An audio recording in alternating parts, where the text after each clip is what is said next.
Hi guys, in today's video I'm going to be sharing with you my top 10 celebrity perfumes, but I kind of have more than 10. We'll see. I'm going to try and make the other 2 or 3 honorable mentions. So first is one of my most used fragrances, and it is Ariana Grande's Thank You Next. I know a lot of people say that this smells like pickles. I feel the need to mention that because I do smell it now that people have hammered that into my brain, but I never noticed it before. I don't think the rose is super intense. It's definitely a raspberry coconut. And I think the raspberry mixed with the juicy pear gives it that pickled note, but it's not heavy on the pear. It doesn't remind me of La Belle in any way, but it's just really well blended, and it's my favorite Ariana perfume. It's the only Ariana perfume that I really like. One of my favorites. Okay, I mentioned this in a video before in my I Love Perfume tag. I said that this is my favorite celebrity perfume, and I still stand behind that. This is Love by Sofia Vergara. This has coffee, it has green apple and passion fruit, but it's not like you can detect any specific notes in my opinion. It's just deep, but not too deep. It's sweet and it's sexy, and it just hits all the marks. I think I might have to retract my statement in some way because this doesn't have the best longevity. This is a perfect nighttime fragrance, but I feel like whenever I wear it out in the night, I don't really smell it on myself even like 5 hours later, which is disappointing. And I always overspray this and it still does not have super long longevity. So now when I go out, it's like I don't even wear this anymore because I would much rather wear one of my designer fragrances that I know will last me. So that's the only downside to this, but I still adore the scent itself. One of my favorite summer perfumes is JLo's Miami Glow. Sweet, fruity sand, if that makes any sense. It's just interesting. It's different. Like, I haven't smelled many fragrances that smell like this. It's definitely one of a kind in my opinion, and I just find it to be a great summer fragrance, really good for the price. So another Sofia Vergara fragrance is Sofia. I bought this because of Carolina Fragrances on Instagram. And this is normally not a scent that I would like, but I did wear it one time. I was just going over to my friend's house and this is what I wore. And I just kept sniffing myself and I thought that I smelled so nice. Like, I don't know how to explain it, but I just thought I smelled really pleasing. And this is not too sweet. It's not too floral. It's not too musky. Like, it's just classy. It smells more expensive than it is. And if you thought Love was too sweet for you, I would recommend trying out this one. I think it would be suitable for a lot of people with a lot of different ages. Okay, so I feel like I have to pick one fantasy, which is so hard.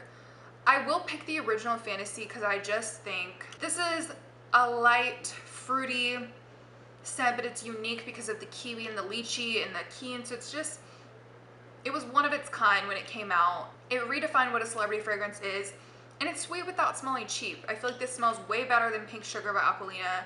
It smells, well, I love Bath & Body Works, but like, it smells a little bit more elevated. It lasts a bit longer than Bath & Body Works fragrances. This does last long on me. Like, it'll be on my clothes. I'll smell it when I wake up. Like, when I put this on, it's a wrap. So I have to give a shout out to this, but honorable mentions, I have to mention some of the flankers. I have Rocker Femme Fantasy. And this is just a bit deeper. They have very different notes, but they are very, very, very similar. You don't need both. So if you thought Fantasy was a little too youthful to you, then I would recommend trying this one. It has a blackberry note, and it's just a bit dimmed down, you know, but it still has the same sugary sweetness as the OG. And then I have Intimate Fantasy here, and I love this one. This is very different, but still so similar. I mean, that's the point of a flanker. It's supposed to just be slightly different, but this is definitely a takeaway. Like, Rocker Femme is still quite similar. Okay, yeah, so these both have lychee, but this has the Italian lemon. It has the brown sugar, that's what it is. This is just, a lot of people say it's the cozier version, and I would agree, but it's not that soft. It still has that fantasy sugary candy sweetness to it, but it's just a little bit more citrusy. But when I say that, don't think of a lemon cake. This is not a lemon tart. It doesn't smell like a sweet pastry in Paris. It doesn't smell like that. It's just like slight.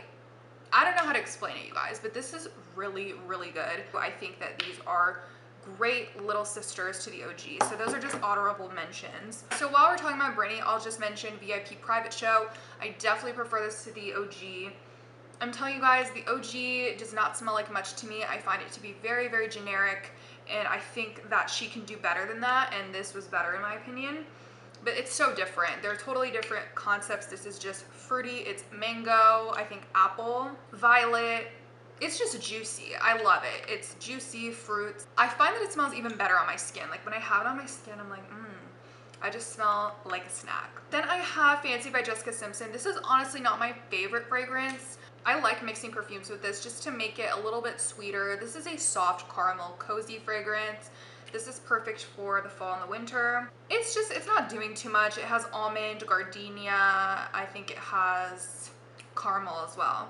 But nothing too overwhelming. It should not be cloying if you were to try it. And I just love the packaging. I definitely think that a lot of people love it for good reason. Then I have Paris Hilton's Gold Rush, which is one of my absolute favorites. In my opinion, this is a dupe for Bon Bon by Viktor and Rolf. I've heard some people say that this smells generic or bad or like hairspray. To me, it doesn't smell like that at all. It is delicious and it smells just as comparable to Bon Bon. It has nectarine, I think it has caramel, just gorgeous and very underrated. Speaking of underrated, I'm gonna close out with Dreams by Mariah Carey. This is fresh, it's bright, it's apple, caramel. So I love Mariah Carey Dreams, and that is all for my celebrity fragrances video, you guys. So tell me your favorite celebrity fragrance down below, and I'll talk to you guys in my next video. Thank you for watching. Bye.